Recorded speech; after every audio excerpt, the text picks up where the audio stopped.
Maithili express की शानदार प्रस्तुति खुशी रिकॉर्डिंग स्टूडियो बलुआहा। बुझे नहीं मजबूरी छै, सहे नहीं तनको दूरी छै, कितनो हम समझियो तोरा हरदम उ जरूरी छै। बुझे नहीं मजबूरी छै, सहे नहीं तनको दूरी छै, कितनो हम समझियो तोरा हरदम उ जरूरी छै। पानी पानी देहिया में नींद नहीं आवे छै, तनी हटके सुतू,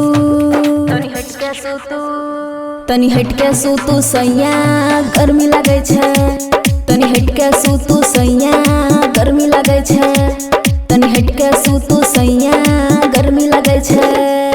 DJ good Madhubani, DJ good Madhubani, तनी हटके सुतू सैया गर्मी लगे छै,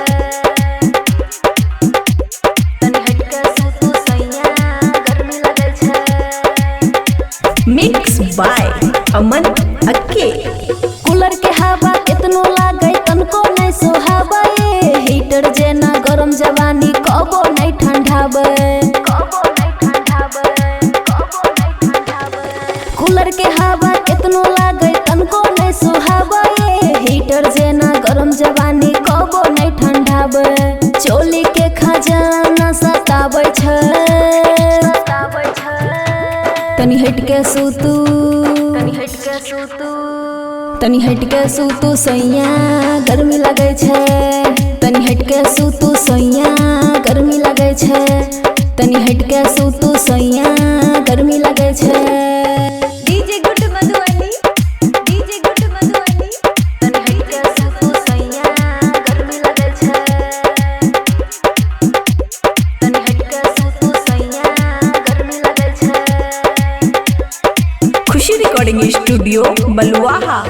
राइटर सुमित साजन तोरा कितना हम बतैयो, ऊपर वाला पानी नीचा कितना हम समझैयो, कितना हम समझैयो, कितना हम समझैयो। राइटर सुमित साजन तोरा कितना हम बतैयो, ऊपर वाला पानी नीचा कितना हम समझैयो।